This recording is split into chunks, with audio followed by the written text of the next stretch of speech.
আমার প্রিয় দেশবাসী, নমস্কার। আজ ২০২৫-এর প্রথম মন কি বাতে আপনাদের সঙ্গে কথা হচ্ছে। আপনারা একটা জিনিস নিশ্চয়ই খেয়াল করেছেন, প্রত্যেকবার মন কি বাত মাসের শেষ রবিবারে হয়ে থাকে, কিন্তু এবার আমরা এক সপ্তাহ আগে চতুর্থ রবিবারের বদলে তৃতীয় রবিবারই মিলিত হয়েছি। কেননা আগামী সপ্তাহে রবিবারেই সাধারণতন্ত্র দিবস পড়েছে। আমি সমস্ত দেশবাসীকে সাধারণতন্ত্র দিবসের আগাম শুভকামনা জানাচ্ছি। বন্ধুরা, এবারের সাধারণতন্ত্র দিবস খুবই বিশিষ্ট দিন। সেদিন ভারতীয় গণতন্ত্রের ৭৫তম বার্ষিকী। এবছর সংবিধান কার্যকর হওয়ারও ৭৫ বছর হতে চলেছে। সংবিধান সভার এই মহান ব্যক্তিত্বদের প্রণাম জানাই, যারা আমাদের এই পবিত্র সংবিধান উপহার দিয়েছেন। সংবিধান সভার সেই সময়ে অনেক বিষয়ে অনেক দীর্ঘ আলোচনা হয়েছে।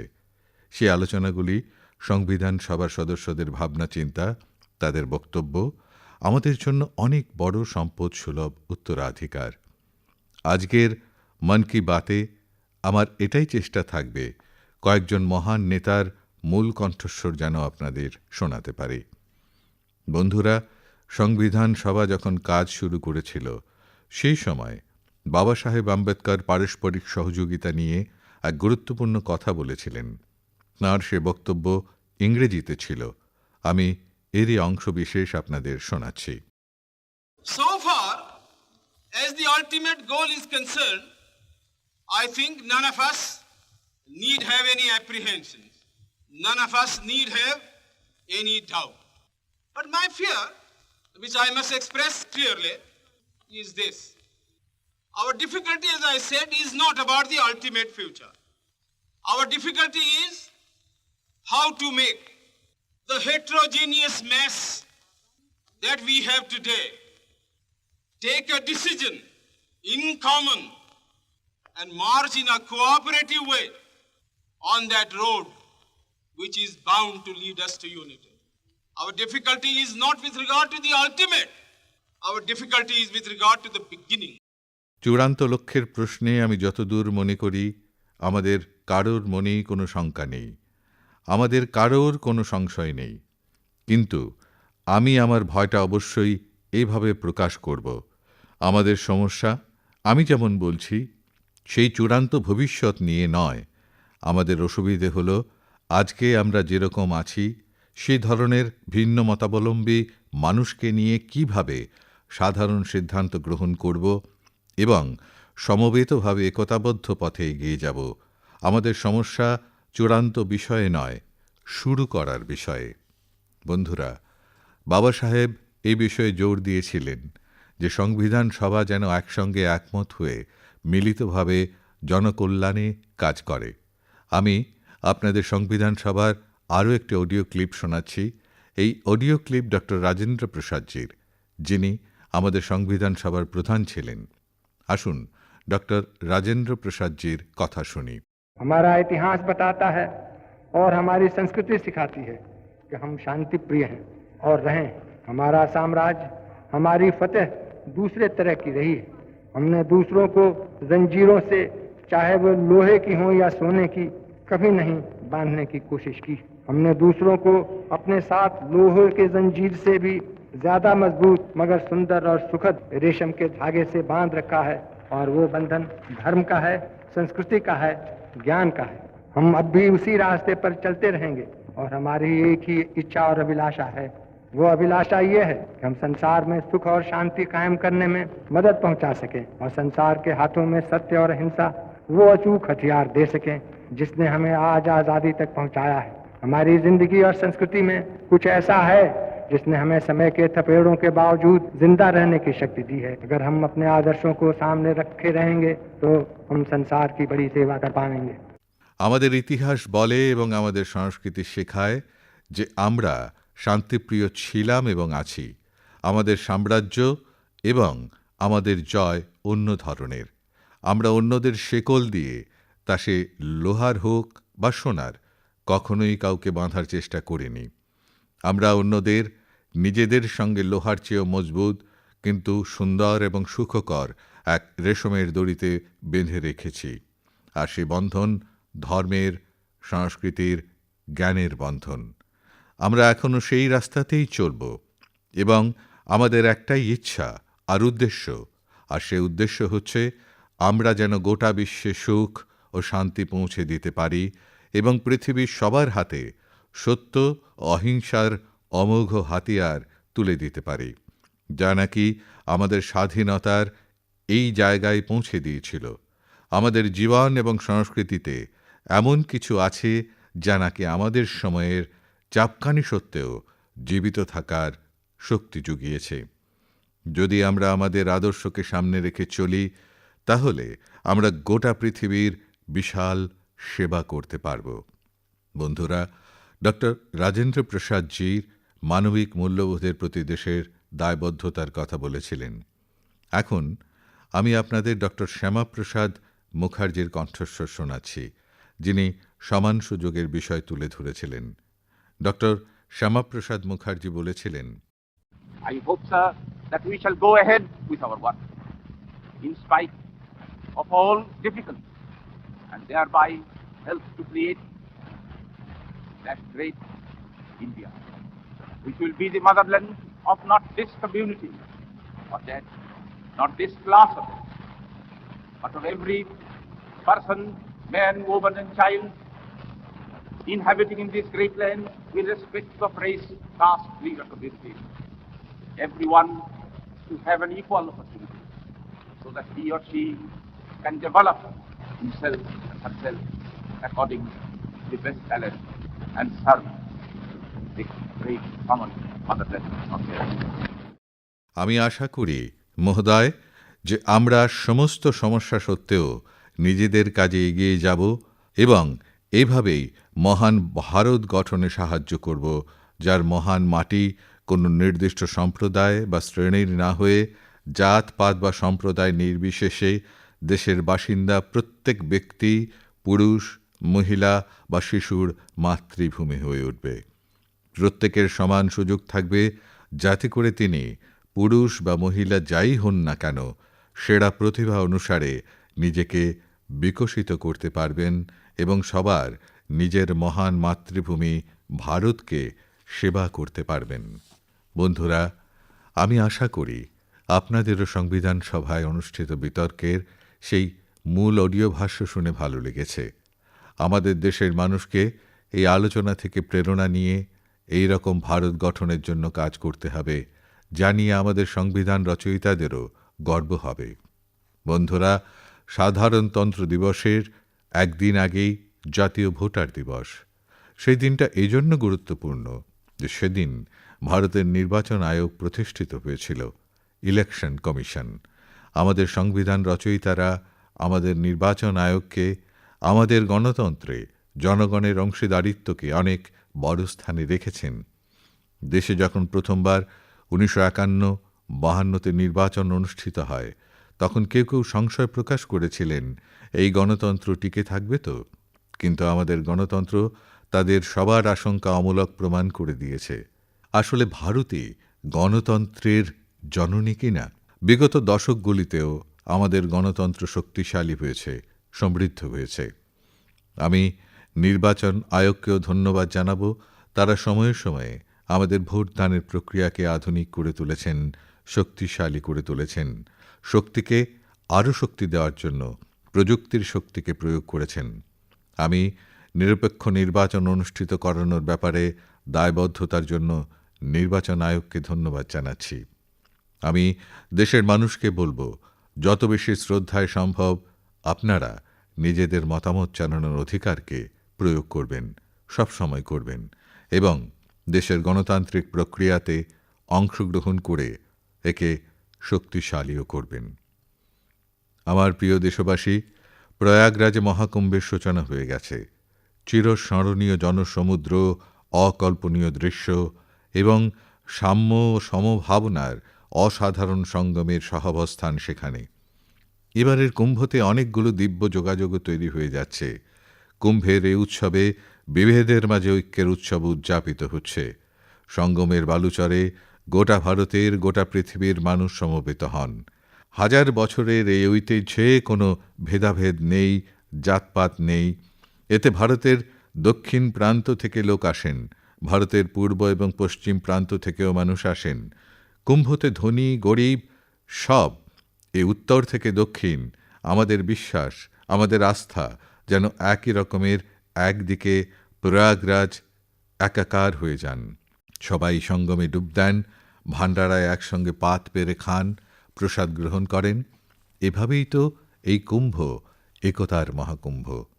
কুম্ভের আয়োজন আমাদের এই কথাই বলে, কিভাবে আমরা আমাদের পরম্পরা গোটা ভারতকে এক সুতোয় বেঁধে রাখি। উত্তর থেকে দক্ষিণ আমাদের বিশ্বাস, আমাদের আস্থা যেন একই ধরনের, একদিকে প্রয়াগরাজ, উজ্জয়িনী, নাসিক এবং হরিদ্বারে কুম্ভের আয়োজন হয়ে থাকে। কিভাবে দক্ষিণে গোদাবরী, কৃষ্ণা, নর্মদা এবং কাবেরী নদীর উপকূলে পুষ্করমের আয়োজন হয়ে থাকে। এই দুই ধরনের আয়োজনই আমাদের পবিত্র নদীদের সঙ্গে জুড়ে আছে, সেখানকার মানুষের বিশ্বাসের সঙ্গে জুড়ে আছে। একইভাবে কুম্ভকোণম থেকে তিরুক্করিয়ুর, কুরওয়াসাল থেকে তিরুচেরিতে এমন অনেক মন্দির আছে যেগুলোর ঐতিহ্য কুম্ভের সঙ্গে জুড়ে আছে।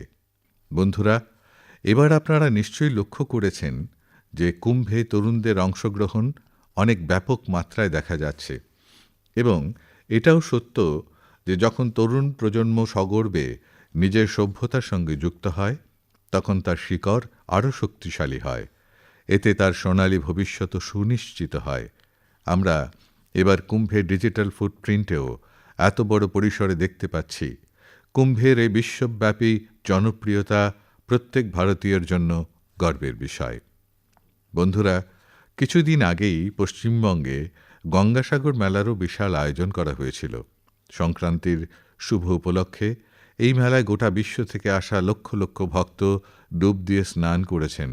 কুম্ভ, পুষ্করম এবং গঙ্গাসাগর মেলা, আমাদের এই উৎসবগুলি আমাদের সামাজিক যোগাযোগ, সম্প্রীতি এবং ঐক্যকে উৎসাহিত করে।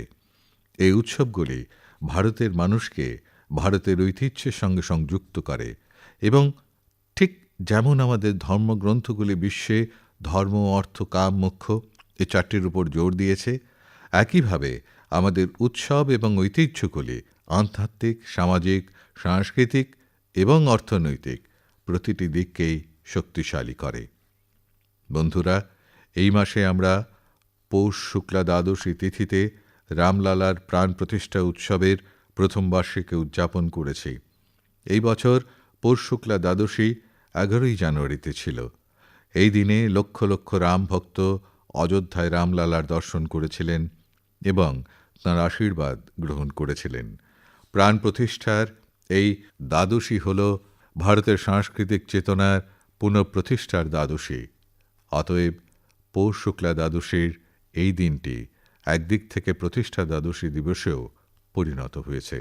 আমাদের উন্নয়নের পথে এগিয়ে যাওয়ার পাশাপাশি আমাদের এই ঐতিহ্যকেও রক্ষা করতে হবে এবং তা থেকে অনুপ্রেরণা নিয়ে এগিয়ে যেতে হবে। আমার প্রিয় দেশবাসী, 2025-এর শুরুতেই ভারত মহাকাশ ক্ষেত্রে ব্যাপক ঐতিহাসিক সাফল্য অর্জন করেছে। আজ আমি সগর্বে ঘোষণা করছি যে একটি ভারতীয় মহাকাশ প্রযুক্তি স্টার্টআপ বেঙ্গালুরুর পিক্সেল ভারতের প্রথম বেসরকারি স্যাটেলাইট কনস্টেলেশন ফায়ারফ্লাইকে সফলভাবে চালু করেছে। এই স্যাটেলাইট কনস্টেলেশনটি বিশ্বের সবচেয়ে high resolution hyper spectral satellite constellation. এই সাফল্য ভারতকে শুধুই আধুনিক মহাকাশ প্রযুক্তিতে শীর্ষস্থানীয় করে তোলেনি, বরং আত্মনির্ভর ভারতের লক্ষ্যে এটি একটি বড় পদক্ষেপও বটে। এই সাফল্য আমাদের বেসরকারি মহাকাশ ক্ষেত্রের ক্রমবর্ধমান শক্তি এবং উদ্ভাবনের প্রতীক। আমি এই সাফল্যের জন্য পিক্সেলের টিম, ইসরো এবং ইনস্পেসকে সমগ্র জাতির পক্ষ থেকে অভিনন্দন জানাই। বন্ধুরা, কিছুদিন আগে আমাদের বিজ্ঞানীরা মহাকাশ ক্ষেত্রে আরও একটি বড় সাফল্য অর্জন করেছেন। আমাদের বিজ্ঞানীরা উপগ্রহের স্পেস ডকিং করিয়েছেন। যখন মহাকাশে দুটি মহাকাশযান যুক্ত করা হয়, তখন এই প্রক্রিয়াটিকে স্পেস ডকিং বলা হয়। এই প্রযুক্তি মহাকাশে স্পেস স্টেশন পর্যন্ত সরবরাহ অব্যাহত রাখা এবং ক্রিয় মিশনের জন্য গুরুত্বপূর্ণ। ভারত এমন চতুর্থ দেশ হয়ে উঠেছে যারা এই সাফল্য অর্জন করেছে। বন্ধুরা, আমাদের বিজ্ঞানীরা মহাকাশে উদ্ভিদের চাষ ও তাদেরকে বাঁচিয়ে রাখার প্রচেষ্টা চালিয়ে যাচ্ছেন। এই উদ্দেশ্যে ইসরোর বিজ্ঞানীরা বরবটি বীজ বেছে নিয়েছেন। 30শে ডিসেম্বর পাঠানো এই বীজ মহাকাশেই অঙ্কুরিত হয়েছে। এটি এক অত্যন্ত অনুপ্রেরণাদায়ক পরীক্ষা, যা ভবিষ্যতে মহাকাশে সবজি চাষের পথ খুলে দেবে। এটি প্রমাণ করে আমাদের বিজ্ঞানীরা কত দূরদর্শী চিন্তা নিয়ে কাজ করছেন।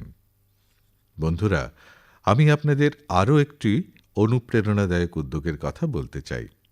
আইটিআই মাদ্রাজের এক্সটেম কেন্দ্র মহাকাশে ম্যানুফ্যাকচারিং বা নির্মাণের ক্ষেত্রে নতুন প্রযুক্তির উপর কাজ করছে।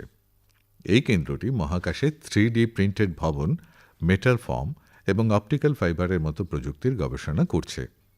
এছাড়াও এই কেন্দ্রটি জল ছাড়াই কংক্রিট দিয়ে নির্মাণের মতো বিপ্লবাত্মক পদ্ধতি নিয়ে কাজ করছে। এক্সটেমের এই গবেষণা ভারতের গগনযান মিশন এবং ভবিষ্যতের স্পেস স্টেশনকে আরও শক্তিশালী করবে। এর ফলে নির্মাণ ক্ষেত্রেও আধুনিক প্রযুক্তির নতুন দিক উন্মোচিত হবে। বন্ধুরা, এই সমস্ত সাফল্য প্রমাণ করে যে ভারতের বিজ্ঞানী ও উদ্ভাবকেরা ভবিষ্যতের চ্যালেঞ্জ মোকাবেলার জন্য কতটা দূরদর্শী। আজ আমাদের দেশ মহাকাশ প্রযুক্তিতে নতুন মাইলফলক স্থাপন করছে। আমি ভারতের বিজ্ঞানী, উদ্ভাবক এবং তরুণ উদ্যোক্তাদের গোটা দেশের পক্ষ থেকে শুভেচ্ছা জানাচ্ছি। আমার প্রিয় দেশবাসী, আপনারা অনেকবার মানুষ এবং পশুর মধ্যে অবিশ্বাস্য বন্ধুত্বের ছবি দেখেছেন, পশুর বিশ্বস্ততার গল্প শুনেছেন। বাড়িতে পালন করা পশু হোক বা বনে বাস করা জীব, মানুষের সঙ্গে তাদের সম্পর্ক অনেক সময় অবাক করে দেয়। পশুরা হয়তো কথা বলতে পারে না, কিন্তু তাদের অনুভূতি, তাদের অঙ্গভঙ্গি মানুষ খুব ভালোভাবে বুঝে ফেলে। পশুরাও ভালোবাসার ভাষা বুঝতে পারে এবং সেই ভালোবাসার প্রতিদান তারা দেয়।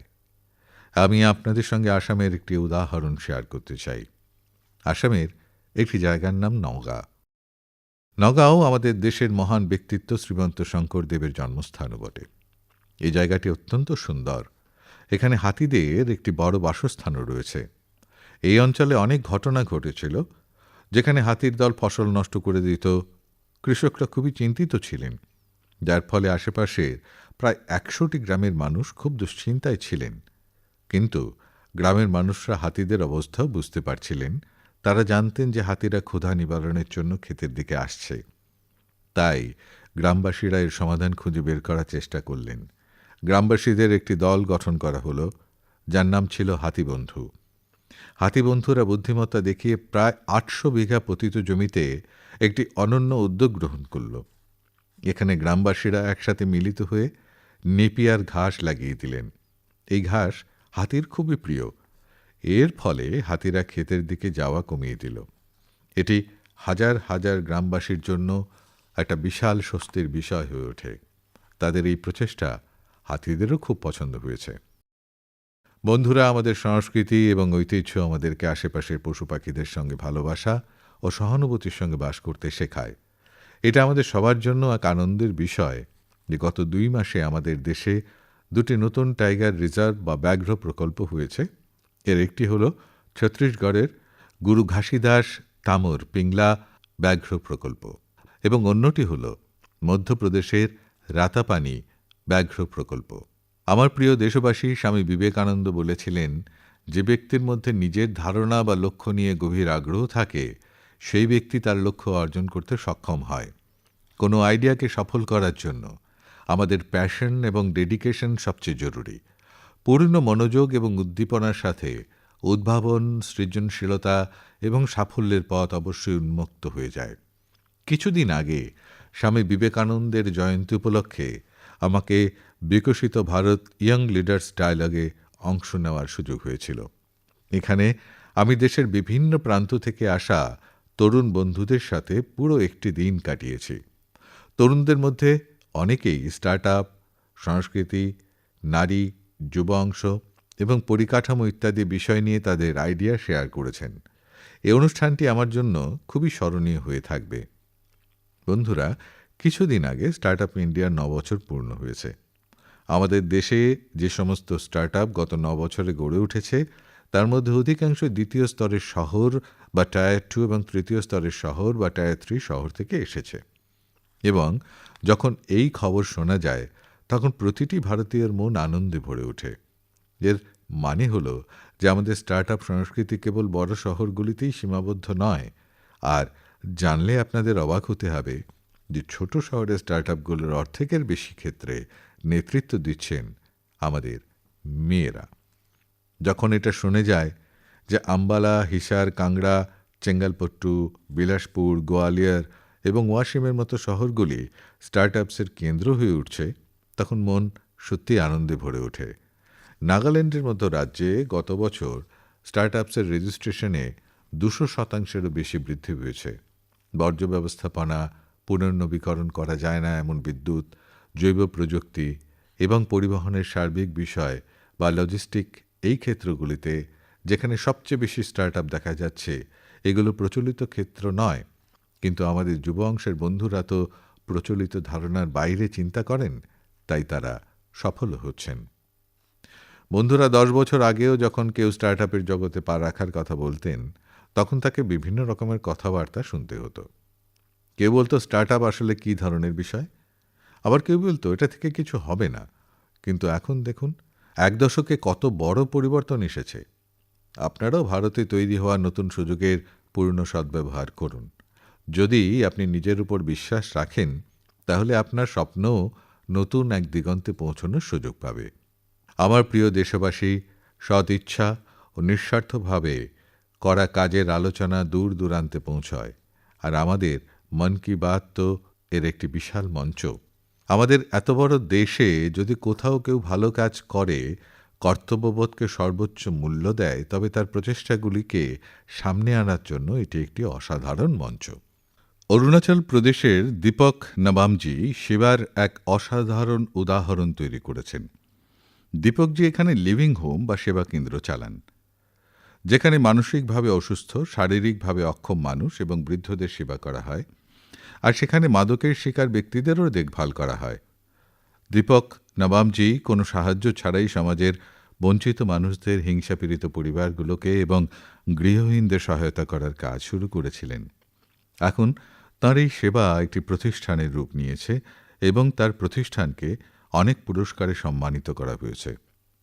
লক্ষদ্বীপের কবরত্তি দ্বীপে নার্স হিসেবে কাজ করা কে হিন্ডুডিমজির কাজও অত্যন্ত প্রেরণাদায়ক। আপনারা জেনে অবাক হবেন যে তিনি 18 বছর আগে সরকারি চাকরি থেকে অবসর নিয়েছেন, কিন্তু আজও আগের মতোই সেই করুণা ও স্নেহ নিয়ে মানুষের সেবায় নিয়োজিত আছেন। লক্ষদ্বীপে কেজি মোহাম্মদজির প্রচেষ্টাও অতুলনীয়। তার প্রচেষ্টায় মিনিকয় দ্বীপের সামুদ্রিক বাস্তুতন্ত্র শক্তিশালী হচ্ছে। তিনি পরিবেশের প্রতি মানুষের সচেতনতা বাড়ানোর জন্য অনেক গান লিখেছেন এবং লক্ষদ্বীপের সাহিত্য কলা একাডেমি থেকে শ্রেষ্ঠ লোকসঙ্গীত পুরস্কারেও সম্মানিত হয়েছেন। অবসর নেওয়ার পরেও তিনি সেখানে মিউজিয়ামের সাথে যুক্ত হয়ে কাজ করছেন। বন্ধুরা, আরেকটি অসাধারণ খবর আন্দামান ও নিকোবর দ্বীপপুঞ্জ থেকে এসেছে। নিকোবর জেলাতে ভার্জিন কোকোনাট ওয়েলকে সম্প্রতি জিআই ট্যাগ দেওয়া হয়েছে। ভার্জিন কোকোনাট ওয়েলের জিআই ট্যাগ পাওয়ার পরে আরও একটি কাজ হয়েছে। জিআই ট্যাগ পাওয়ার পরে এই তেলের উৎপাদনের সঙ্গে জড়িত মহিলাদের সংগঠিত করে স্বসহায়ক দল তৈরি করা হচ্ছে এবং তাদেরকে মার্কেটিং ও ব্র্যান্ডিংয়ের জন্য বিশেষ প্রশিক্ষণ দেওয়া হচ্ছে। এটি আমাদের আদিবাসী সম্প্রদায়কে অর্থনৈতিকভাবে শক্তিশালী করার পথে একটি বড় পদক্ষেপ। আমি বিশ্বাস করি ভবিষ্যতে নিকোবর ভার্জিন কোকোনাট ওয়েল বিশ্বের বিভিন্ন প্রান্তে ব্যাপক পরিচিতি লাভ করবে এবং এতে সবচেয়ে বড় অবদান থাকবে আন্দামান ও নিকোবরের মহিলা স্বসহায়ক দলের। আমার প্রিয় দেশবাসী, 1 মিনিটের জন্য একটি দৃশ্যপটের কল্পনা করুন যে কলকাতা শহরে জানুয়ারি মাস দ্বিতীয় বিশ্বযুদ্ধ তার তীব্রতম পর্যায়ে পৌঁছেছে এবং ভারতে ইংরেজদের বিরুদ্ধে ক্ষোভ তুঙ্গে উঠেছে, যার ফলে শহরের প্রতিটি কোণায় পুলিশ বাহিনীর তৎপরতা রয়েছে। কলকাতা শহরের মাঝামাঝি একটি বাড়ির আশেপাশে পুলিশের উপস্থিতি একটু বেশি রয়েছে। এরই মাঝে ব্রাউন কোট প্যান্ট এবং কালো টুপি পরে এক ব্যক্তি রাতের অন্ধকারে একটি বাংলো থেকে একটি গাড়ি নিয়ে বেরিয়ে এলেন। তিনি কঠোর নিরাপত্তা ভেদ করে একাধিক চেকপোস্ট পার হয়ে গমর রেলওয়ে স্টেশনে পৌঁছন এই রেল স্টেশনটি এখন ঝাড়খণ্ডে অবস্থিত। সেখান থেকে একটি ট্রেন ধরে তিনি তার যাত্রা শুরু করেন। এরপর আফগানিস্তান হয়ে তিনি পৌঁছান ইউরোপে। আর এই সব কিছু ঘটে ব্রিটিশ শাসনের কঠোর কড়াকড়ির মধ্যেই। বন্ধুগণ, এই গল্পটি আপনাদের কাছে হয়তো চলচ্চিত্রের দৃশ্যের মতো মনে হবে। আপনাদের মনে হতে পারে এত সাহসিকতা দেখানো মানুষটি কোন ধাতু দিয়ে তৈরি। প্রকৃতপক্ষে এই ব্যক্তি আর কেউ নন, আমাদের দেশের মহান ব্যক্তিত্ব নেতাজি সুভাষচন্দ্র বসু। 23শে জানুয়ারি অর্থাৎ তাঁর জন্মবার্ষিকী এখন আমরা পরাক্রম দিবস হিসেবে পালন করি। তাঁর সাহসিকতার এই গাঁথায়ও তার বীরত্বের এক অনন্য প্রতিফলন দেখা যায়। কয়েক বছর আগে আমি তার বাড়িতে সেই ঘরে গিয়েছিলাম যেখান থেকে তিনি ব্রিটিশদের এড়িয়ে বের হয়ে গিয়েছিলেন। তার গাড়ি এখনও সেখানে রয়েছে। সেই অভিজ্ঞতা আমার কাছে খুব স্পেশাল ছিল। সুভাষবাবু একজন দূরদর্শী ছিলেন। সাহসিকতা তো তাঁর স্বভাবের মধ্যেই নিহিত ছিল। শুধু তাই নয়, তিনি অত্যন্ত দক্ষ প্রশাসকও ছিলেন। মাত্র 27 বছর বয়সে তিনি কলকাতা কর্পোরেশনের প্রধান নির্বাহী কর্মকর্তা হন এবং তারপরে তিনি মেয়রের দায়িত্ব গ্রহণ করেন। প্রশাসক হিসেবেও তিনি অনেক বড় কাজ করেছেন। শিশুদের জন্য বিদ্যালয়, দরিদ্র শিশুদের জন্য দুধের ব্যবস্থা এবং পরিচ্ছন্নতা সম্পর্কিত তাঁর প্রচেষ্টা আজও স্মরণীয়। রেডিওর সঙ্গে নেতাজি সুভাষচন্দ্র বসুর গভীর সম্পর্ক ছিল। তিনি আজাদ হিন্দ রেডিও প্রতিষ্ঠা করেছিলেন, যেখানে মানুষ তাঁর কথা শোনার জন্য অধীর আগ্রহে অপেক্ষা করতেন। তাঁর এই বক্তৃতাগুলি বিদেশি শাসনের বিরুদ্ধে লড়াইকে নতুন শক্তি দিত। আজাদ হিন্দ রেডিওতে ইংরেজি, হিন্দি, তামিল, বাংলা, মারাঠি, পাঞ্জাবি, পশতু এবং উর্দুতে সংবাদ বুলেটিন সম্প্রচারিত হতো। আমি নেতাজি সুভাষচন্দ্র বসুকে প্রণাম জানাই। আমি সারা দেশের যুব সমাজকে তাঁর সম্পর্কে আরও বেশি করে পড়ার এবং তাঁর জীবন থেকে নিরন্তর অনুপ্রেরণা নেওয়ার আহ্বান জানাই। বন্ধুরা, মন কি বাতের এই অনুষ্ঠানটি আমাকে প্রতিবারই দেশের সম্মিলিত প্রচেষ্টার সঙ্গে আপনাদের সম্মিলিত ইচ্ছাশক্তির সঙ্গে সংযুক্ত করে। প্রতি মাসে আমি আপনাদের কাছ থেকে অনেক চিন্তা, ভাবনা ও পরামর্শ পাই এবং প্রতিবার এই চিন্তাগুলো দেখে বিকশিত ভারতের সংকল্পের প্রতি আমার বিশ্বাস আরও বৃদ্ধি পায়। আপনারা সবাই এইভাবে নিজের নিজের কাজের মাধ্যমে ভারতকে সর্বশ্রেষ্ঠ করার অবিরত প্রচেষ্টা চালিয়ে যান। এবারের মন কি বাতে এই পর্যন্তই। আগামী মাসে আবার দেখা হবে ভারতবাসীর নতুন অভিজ্ঞতা, সংকল্প ও সাফল্যের কাহিনী নিয়ে। অনেক অনেক ধন্যবাদ। নমস্কার।